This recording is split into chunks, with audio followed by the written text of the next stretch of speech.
Good morning, students. Today we are going to see Unit 6, and first in Unit 6 we are going to see prose lesson. Name of the lesson is The Last Lesson, written by Alphonse Daudet. Now before we go to the lesson, we'll have some introduction about the author Alphonse Daudet. Alphonse Daudet was a very famous French writer. He was very famous in the French literature in the later part of the 19th century. So he was an iconic writer in French literature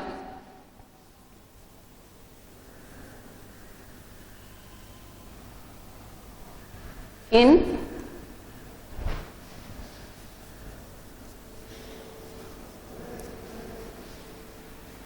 later part of 19th century. So basically Alphonse Daudet is a French writer and he was very famous during that time. Not only that time, even till now his works are very well, even if not all his works, some of his works are still popular, still famous, and they are even considered to be classics. Okay, so he has written novels, poems, many short stories, and also some dramas. Okay, so he has contributed novels, poems, short stories and dramas. Okay, so he was brought up in France, and he also died in France. Okay, then when we talk about his works or Alphonse Daudet, he is very well remembered for his emotional portrayal of characters and events. Okay, so he is chiefly noted as an author of sentimental tales.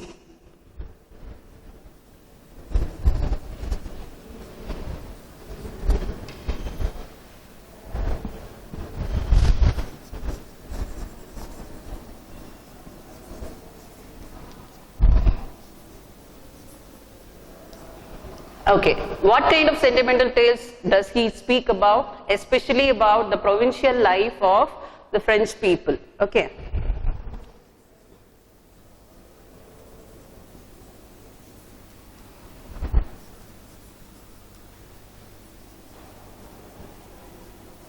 Now what is meant by provincial life? Provincial life is a life where it is civilized.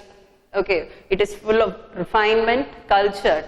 So his works mainly concentrated on the provincial life of French people, and he is well known as an author of sentimental tales. Sentimental tales means he gives much importance to emotions and feelings. He portrayed the emotions and feelings of people of that particular area realistically. So he is very well known for that. Then one more important thing about Alphonse Daudet is he is an anti-Jewish and he is a monarchist. What is meant by anti-Jewish? Jews were a set of people who had certain beliefs, certain standards. Okay, now this Alphonse Daudet, he was against anti-Jewish people, anti-Jews. Okay, and he was also a monarchist. He was against democracy. Okay, monarchist means a single one's rule. Like a very good example or popular example for monarchy is Hitler's rule. Okay, so Alphonse Daudet also supported monarchy. Then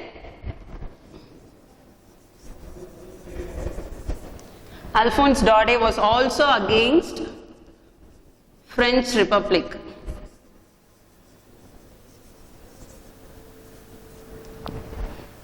French Republic probably dominated by others.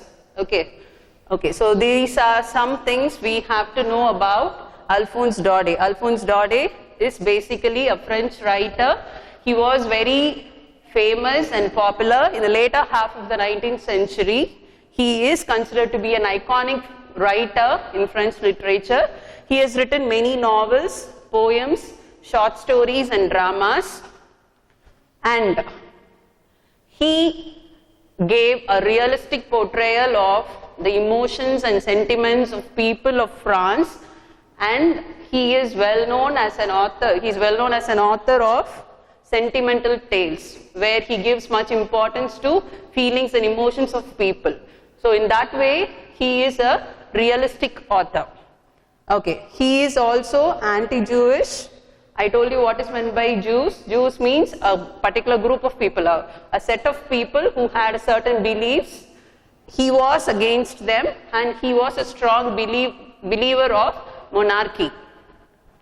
And also, he was against French Republic. This is what we have to know about Alphonse Daudet.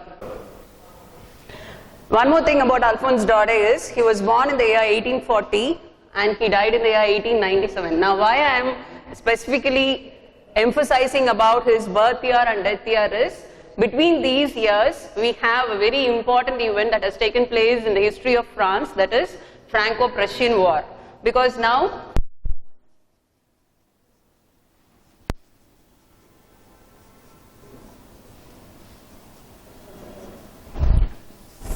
what is the significance of this war, or what is the relevance of this war to this lesson is, you have to know about this war before we go to the lesson properly. So, Alphonse Daudet, he was a contemporary of this Franco-Prussian war. He was very much alive, and he knows what was happening, okay, why this war took place, where it took place, what were the causes for that, what were the consequences of this war, after the end of the war, what happened to the people of France, all that he knows. He was very much present there, so he knows everything about the war. And most of his works, they portray all the consequences of war.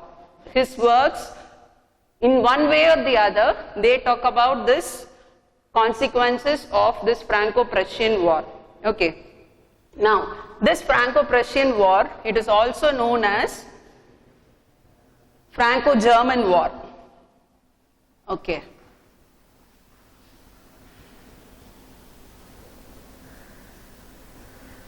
Now, with the name itself, you can very well understand, you have Franco and Prussia, and you have Franco and Germany here.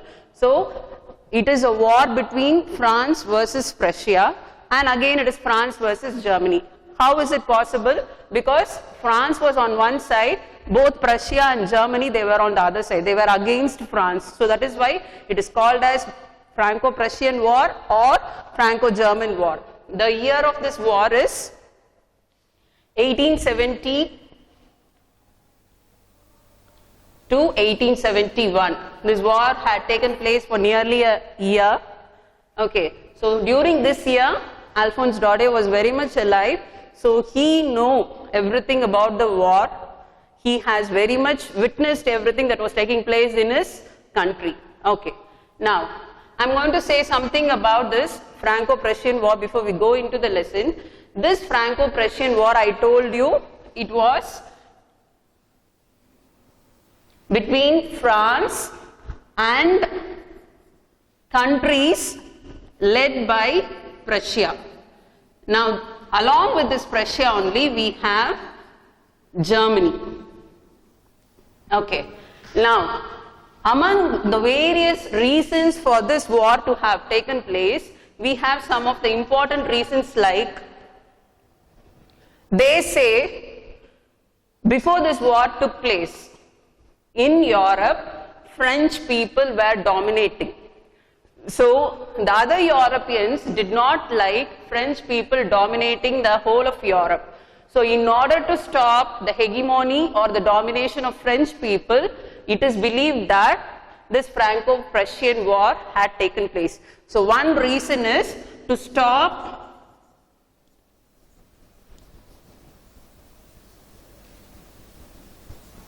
the hegemony of France. Hegemony is domination. They were dominating the whole of Europe. So, to stop this, this war had taken place. That is one of the causes. Another cause is the candidacy.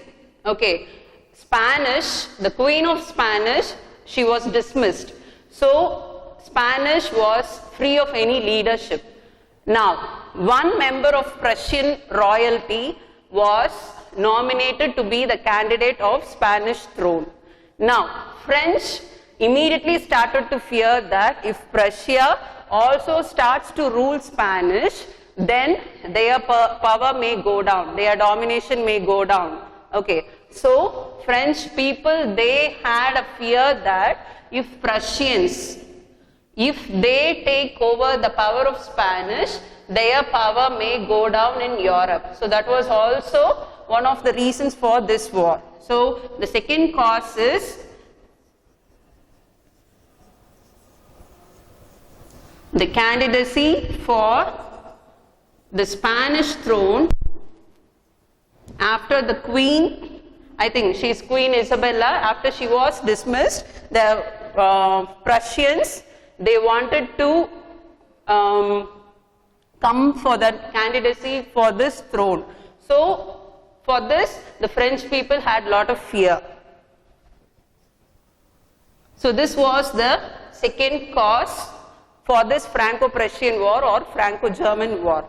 Okay. Now these were the important causes for the war. Now after this war, we say after any war has taken place, we will have the consequences. Of course, war is not going to be solution for any problem. Of course, whenever some war is waged, we have its consequences, we have lot of destructions. But after this Franco-Prussian war, one important consequence which everyone felt was losing their identity. The French people, okay, yes, obviously Franco-Prussian war, in this war, France was defeated. Prussia along with Germany, they defeated France in Franco-Prussian war. So the consequences of the war was the French people, they were losing their identity in many ways.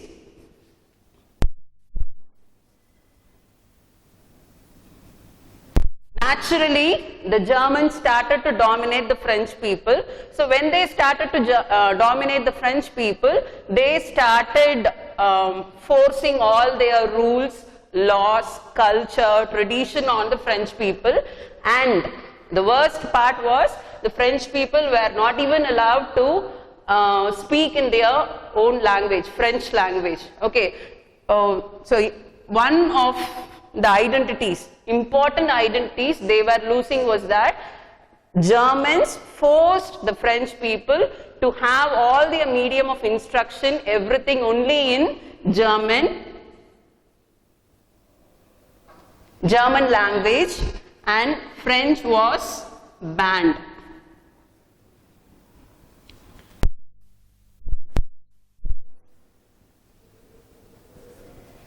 Now, language, it has lot of importance, lot of relation to anyone's culture, tradition.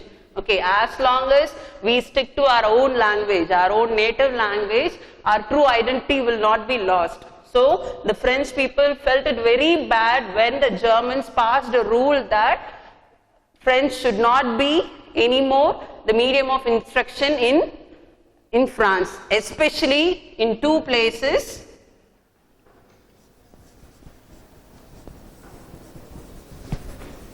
Alsace and Lorraine. Especially in these two places of France, the Germans completely abolished French language and they saw to it that German became their medium of instruction. Now, from here only our lesson starts. Okay, the last lesson, it is the name of our lesson. Now, this abolition of French language in Alsace and Lorraine, what were the effects? How did the people feel? All that is very well and realistically portrayed in this lesson, the last lesson. Okay, now, so this is about the Franco-Prussian War. So, Franco-Prussian War, it took place between the year 1870 to 71. The other name for Franco-Prussian War is Franco-German War. This war was mainly between France versus Prussia. Prussia was supported by Germany. Okay, the two important causes of this war was the other Europeans. people of Europe or the powers of Europe felt that France was dominating all the other European countries too much. So they wanted to stop the domination of France. So that was one important reason for this Franco-Prussian War. And second important reason was the Spanish throne was free of any leadership. The queen was dismissed. So after that the throne was free of any leadership. So Prussians wanted to take over that leadership. Now when the Prussians wanted to take over the leadership of Spanish throne, French people, okay, the powers in France, they had a fear that if Prussia and Spanish, they join together, or if Prussians have the support or the coordination of the Spanish throne, again they will become all the more powerful, and French people had a fear that they will be subdued. Okay, so this was another reason for Franco-Prussian War. Okay, now what was the result of this war? In the war, the Prussians along with Germans, they defeated France. They defeated the French people. When the French people were defeated, automatically Germans started to dominate the French people and the country. Okay, so when the Germans started dominating France, they saw to it that only their tradition, their culture and all their opinions and beliefs were only followed in France. And slowly the French people in France started to lose its identity. One important identity they were losing is their language. Germans wanted only German language to be the medium of instruction in France. Okay, that too especially in these two places, Alsace and Lorraine.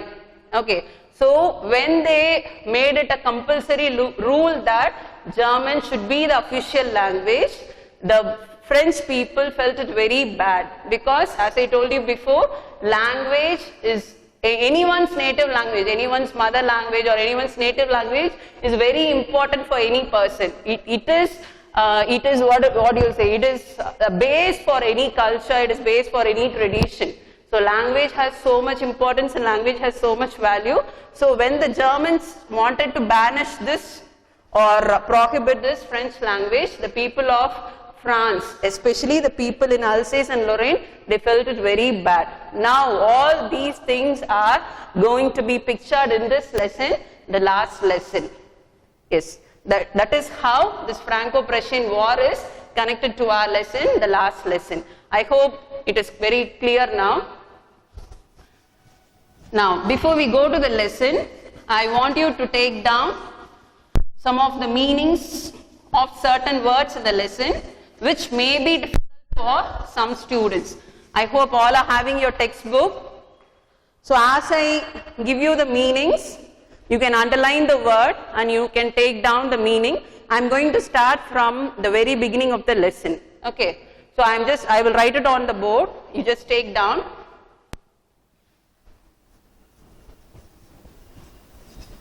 The meaning of the word is, the meaning of the word dread is fear. Okay, as much as possible I am just trying to make it simple. Okay, next we have a word sawmill in the lesson. Okay, sawmill is a place, a factory or an industry where the wood is cut into boards.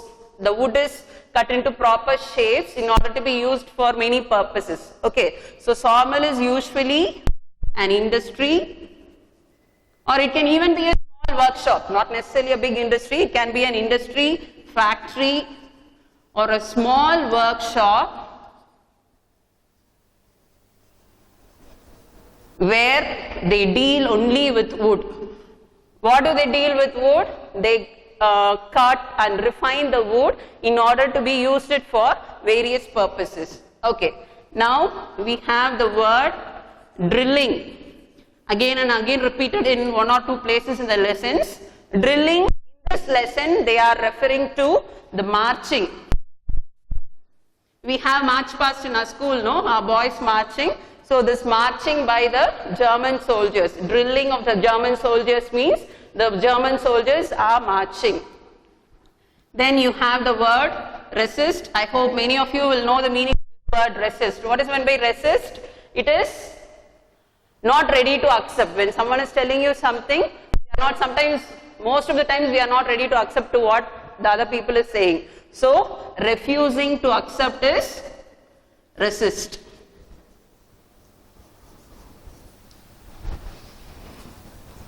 Next word is, yes, blacksmith.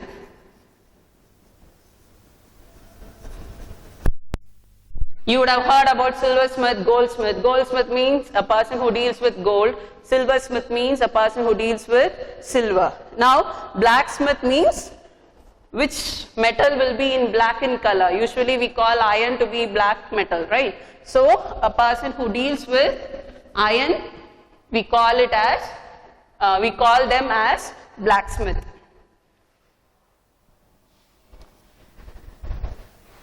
Okay. Now, apprentice. I hope this word is very clear, because in movies you often come across this word. Apprentice is training process. A person who undertakes training.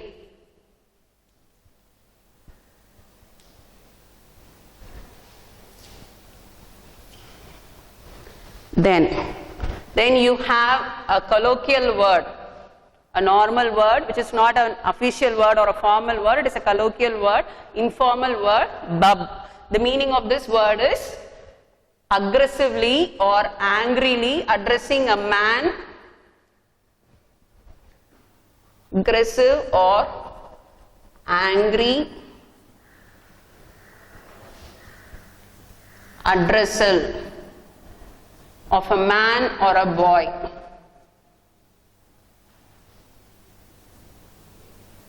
Okay, calling, if you want to call a man or a boy, colloquially they use this word bub. If they call, hey bub, means they are aggressively or angrily calling that boy or man.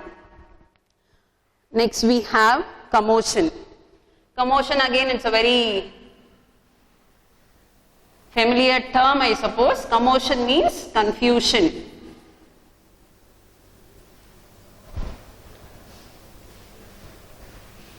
Then you have the phrasal verb counted on. Counted on is, we usually say, no, I counted on you. I counted on you means I believed you, right? Hoping for something or somebody. That is counted on. Trusting, hoping, believing. So trust somebody or something. Counted on, trust. Okay, that is enough.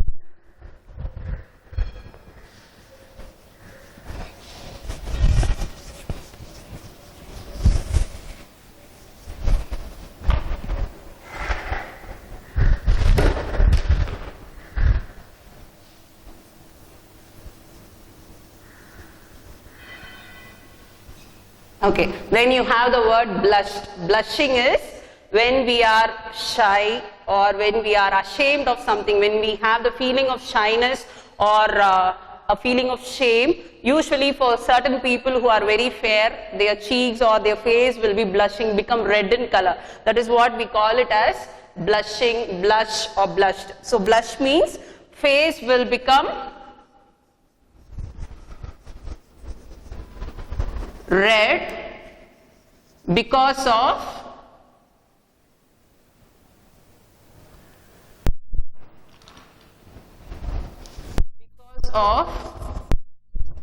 shyness or shame.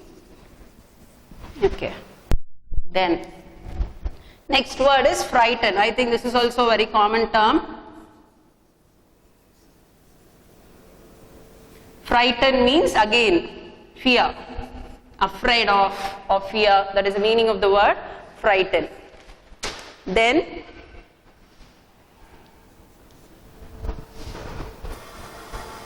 yes, then you have a place where some description is given about how the teacher in the lesson, okay, how the teacher in the story is dressed. So there we come across the appearance of the teacher or the way he is dressed. So there we have some details. One such detail is about his frilled shirt. Frilled shirt is some fittings. We have some frills in our shirts. No, decorated with frills. Hope you know what is meant by frills. Frills means clothes will be just folded and it will be tailored. So that is what we call it as frills. So the shirt was frilled, means decorated with frills.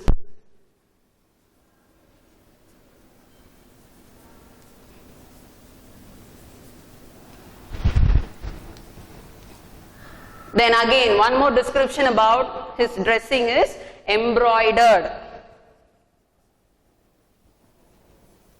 Embroidered is again some kind of decoration where some pattern is drawn. Okay, so it is decoration with pattern. That pattern can be anything. It can be flowers, it can be some designs. So embroidered is usually decoration with some patterns. Then of course the next term is inspection. Inspection, it is again a common term in a school campus where we have inspection of higher officials. What is meant by inspection there? Official visit of higher officials or official people. So inspection means official visit.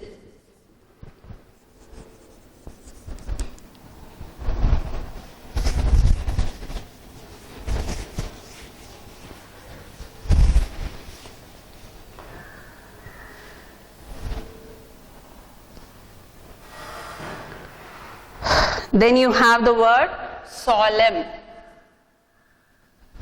Now in this word, this N is silent always. You should not say it as solemn. It is only solemn. Okay. So solemn means very serious. Sometimes it also means not happy. Okay. Then, yeah. Then there is a word which refers to the way the teacher is talking, the way the teacher of that story is talking or addressing his students. So, grave tone. Grave tone is again a very serious tone. Not in a very jovial manner, but the author or the teacher is very serious there. Then you have the word thunderclap.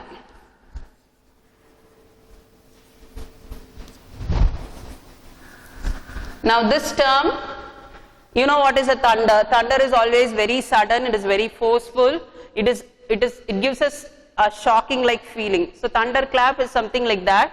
Thunderclap, unexpected shock or surprise. When someone is telling you some announcement or some news, sometimes we feel surprised, sometimes we feel shocked, but when we are not able to bear it, when it is so sudden, when it is so unexpected, we can say it was like a thunderclap for me. So some unexpected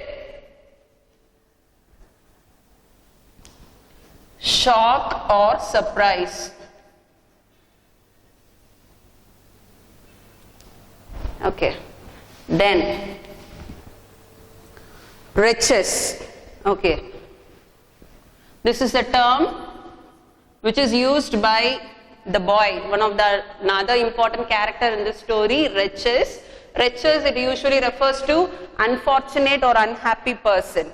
The boy calls themselves as wretches. You will come to know, when we see the story, you will come to know why he is calling themselves as wretches.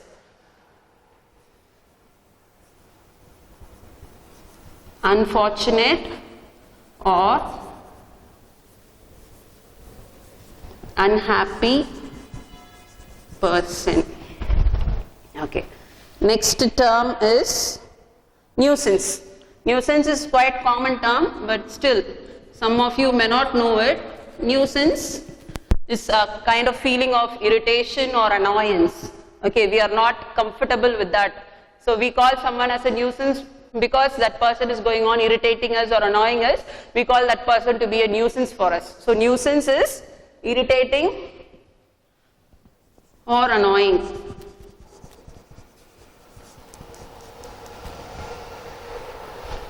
A thing or person who is irritating or annoying.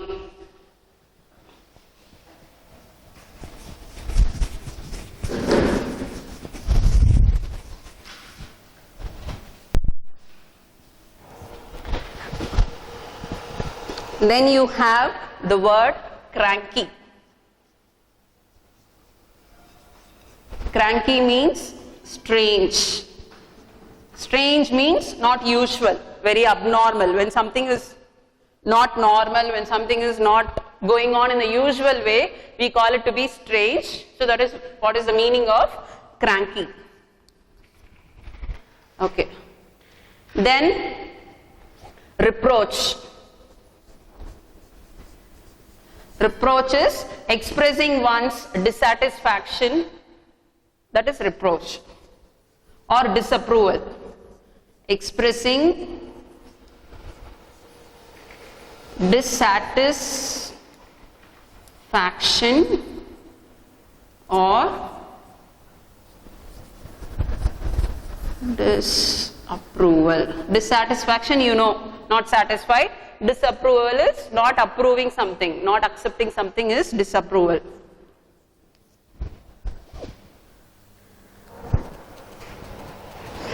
Yes, anxious, it has many meanings. It can be you're very eager, very worried, very tensed, okay, nervous, okay. But in this lesson, it refers to eager.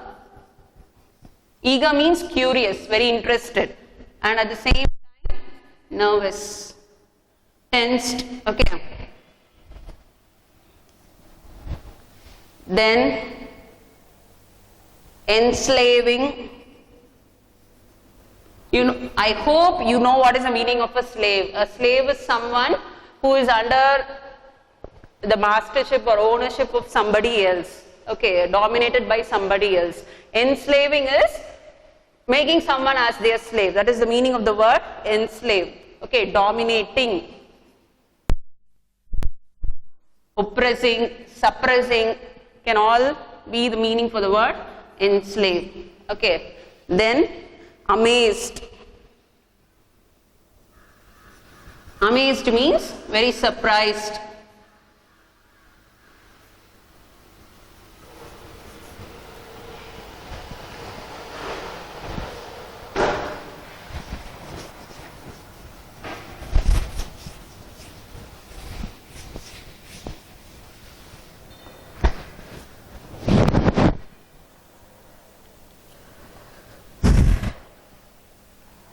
Patience. Being patient is staying very calm, cool, composed. That is what is the meaning of patience. At one stroke. Okay, stroke is a hit or a blow. Hitting something or giving a blow. In this lesson, this word has this meaning according to the context I am giving. Okay. Okay. Now you have beetles. Beetles, it's a kind of an insect. I hope you all know what is meant by beetle. Beetle, it's a very small insect which will be usually black in color with hard shells. Here and there some red color spots. Then you have fish hook. Fish hook, you all know. If you have gone for fishing, you will know what is meant by fish hook. It's a kind of a small instrument used to catch fish.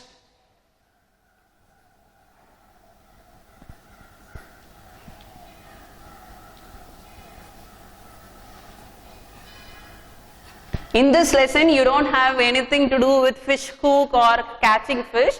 Here they have referred to this fish hook just to tell about the shape of the hook. It will be somewhat bent in shape, no? So only for that reference they have used this word fish hook. Okay. Then you have in this lesson the cooing of the pigeons. Okay, pigeons cooed you have in this lesson. When a dove or a pigeon coo, it makes a soft low sound. So cooing means a pigeon coos or a dove coos means soft, low sound made by pigeon or a dove. Okay. Just few more words.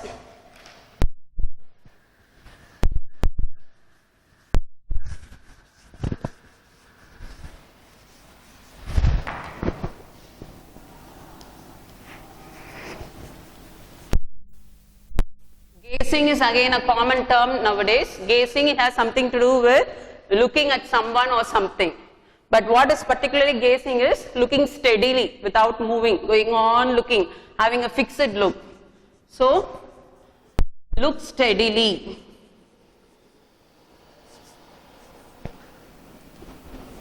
Look steadily is looking steadily or gazing. Okay. Then we have something called as walnut trees. I know, hope you all know what is walnut tree. Walnut tree is a kind of a tree. Okay. Then we have hopvine. Hopvine is again a plant, but it is a creeper. Creeper, we all know. Creepers, they need a support to grow. They cannot stand on their own. They don't have firm stem to stand like other trees. Okay. Creepers, they usually climb, they usually depend on some surveys to just creep and grow. Okay. So hopvine is a plant, is a creeper. Then we have the word twined. So when I say, or when we say, when we ask you to twine something, I am asking you to just wrap it round or wind it round. Okay. So twined means wrap around something or wind around something. We usually say, no, twine it. Twine it means we are wrapping it. Twine the gift means we have to wrap the gift. Then we have the word tremble. Tremble is shake or shiver with fear. Okay. Meaning of the word tremble is shake or shiver with fear. Then we have trumpet. We have a word trumpet in the lesson. Towards the end of the lesson we have trumpet, the blowing of the trumpets. So trumpet, it's a musical instrument. I think most of you are familiar with this word. Musical, it's a kind of a musical instrument. Then, pale. Pale is looking very pale, means very light in color. Usually when do people look very pale? When they are very sick, when they don't have enough flow of blood in their body, they become very pale. Okay. So, light in color is the meaning of the word pale. Then, I think the next word is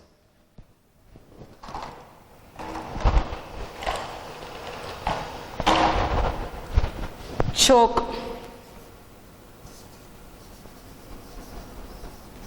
Choke is not able to breathe properly because there is some obstruction in the throat or there is no enough flow of air. Okay. What is that? Yeah. Have difficulty in breathing.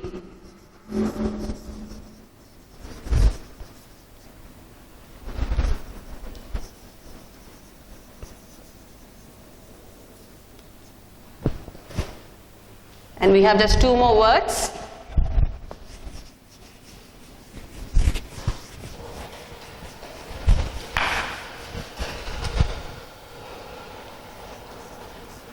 One is might and the other one is gesture. Okay. Might here means strength. And gesture, most of you know, it refers to actions. Communicating through actions is what we call as gestures. That is communicating through actions without using words. Okay. With these two words, we come to the end of the meanings. I think I have covered almost most of the difficult words in the lessons. Okay.